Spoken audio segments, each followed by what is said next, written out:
Your midsection right now falls somewhere on a spectrum, and understanding exactly where you are changes everything about your approach. At 50% body fat, the waistline is significantly larger.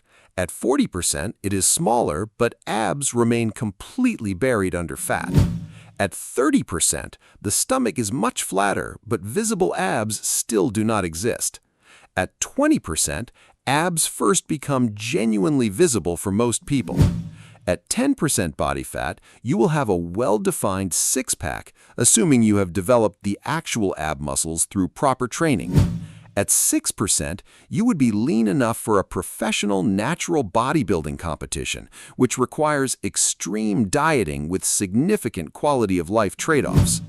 The sustainable six-pack sweet spot for most men sits between 10 and 20% body fat, where abs are visible without extreme dieting consequences. For women, the equivalent sweet spot is approximately 18 to 28% body fat, where definition is visible and health is maintained properly. One honest point before anything else. Genetics determine whether you have a four-pack or a six-pack, and no amount of training changes that structural reality. What training does change is how much the muscles you have actually pop and how visible your definition becomes once you reach your target body fat. Today, we are covering 3 science-based tools for getting your abs to pop regardless of the genetic hand you were dealt at birth. Starting with ab training, because the common advice to skip ab training entirely until you're lean enough is genuinely misguided and worth addressing directly. Imagine applying that logic to any other muscle. Nobody says skip shoulder training because you cannot see the definition until you are lean enough. The reality is you need to build the abdominal muscles first, so there is enough muscle there to actually pop through when you reach your target body fat. The problem with most popular ab workouts online is that they are fast-paced, high-rep circuits that never actually bring the abs close enough to failure. These workouts function more as cardio than muscle building. They burn some extra calories, but they do not stimulate meaningful ab muscle growth at all. To actually build visible abs, you need progressive overload training with added resistance, exactly like you would approach training any other muscle group. 2 exercises are all you need, 1 weighted crunch variation and 1 leg raise variation, done consistently with progressive overload over time. For the weighted crunch, the cable crunch is the most effective option. Kneel down, grab a rope, and crunch downward while allowing your lower back to round naturally.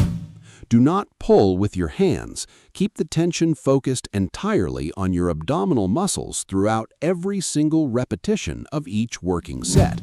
If you do not have cable access, weighted crunches work equally well. Hold a plate against your chest and crunch down hard into your abs.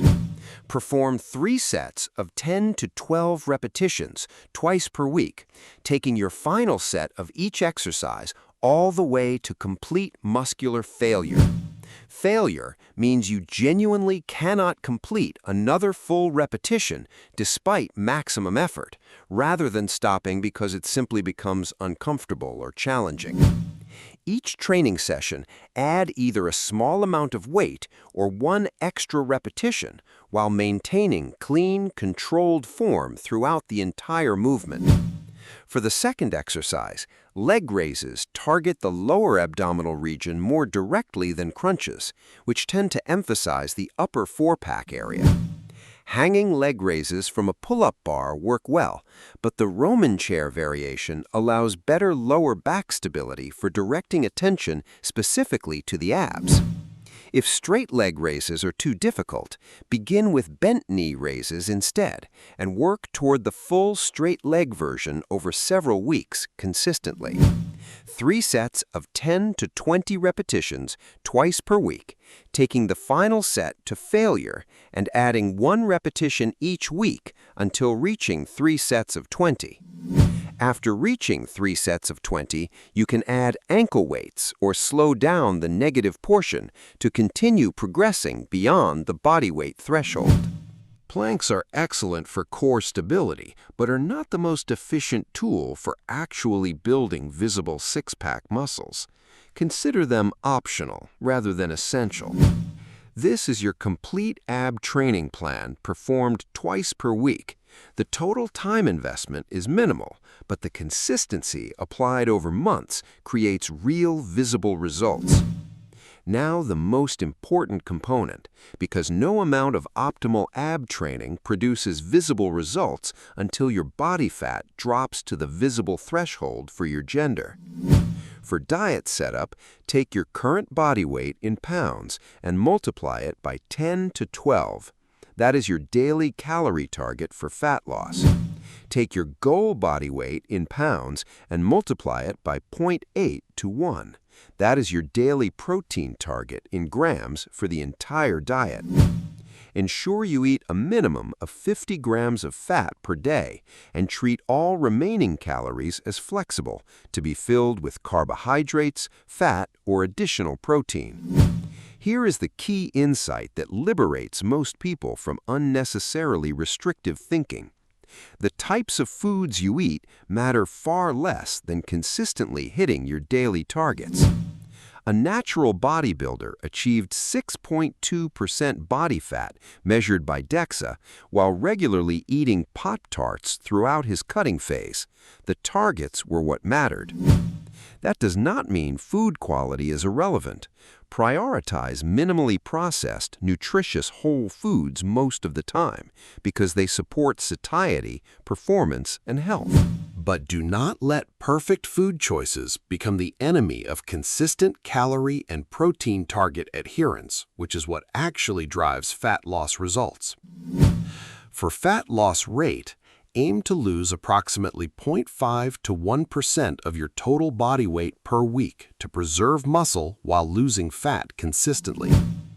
For a 200-pound person, that means targeting 1 to 2 pounds of weight loss per week with dietary adjustments made if progress stalls for more than 2 weeks. If your cut extends beyond 3 months, take a 2 to 3 week diet break to allow physical and psychological recovery before continuing the calorie deficit. During the diet break, calculate your maintenance calories by multiplying your current body weight by 16 to 18 and eat at that level for the break duration. Almost everyone experiences better fat loss results after a diet break compared to dieting continuously without any planned recovery periods throughout the process. For tracking progress, rely on monthly progress photos taken in consistent lighting rather than daily scale readings which fluctuate significantly for reasons unrelated to actual fat loss. Monthly waist measurements provide additional objective data showing fat loss progress even during weeks where the scale number does not meaningfully change.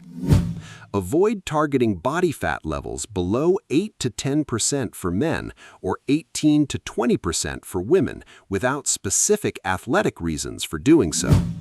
Below those thresholds, energy drops significantly. Hunger becomes extreme, libido declines, and the overall quality of life suffers in ways that outweigh the aesthetic benefit.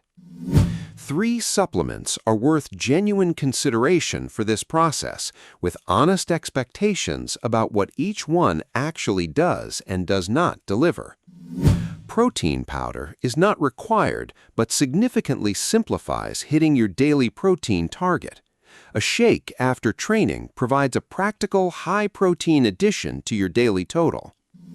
Creatine monohydrate, taken at 5 grams per day, provides one of the most well-researched and consistent strength and muscle mass benefits available in any legal supplement. Timing does not matter, and cycling on and off is unnecessary. However, approximately 25% of people are non-responders, so personal trial over several weeks reveals whether you benefit. Caffeine provides useful training focus and alertness benefits, along with a modest thermogenic effect. Build tolerance management into your approach by limiting it to days when genuinely needed. Cycling off caffeine for a few weeks every few months prevents tolerance from accumulating to the point where it no longer provides the focus benefit during training. The entire system together is straightforward. Train your abs twice per week with weighted progressive overload. Hit your calorie and protein targets consistently. Take the 3 supplements that are genuinely evidence-supported. Apply this system for enough months, and the abs that were always there underneath the fat will finally have the opportunity to become visible. The math guarantees the outcome as long as the consistency exists to follow the plan long enough for the process to complete itself fully.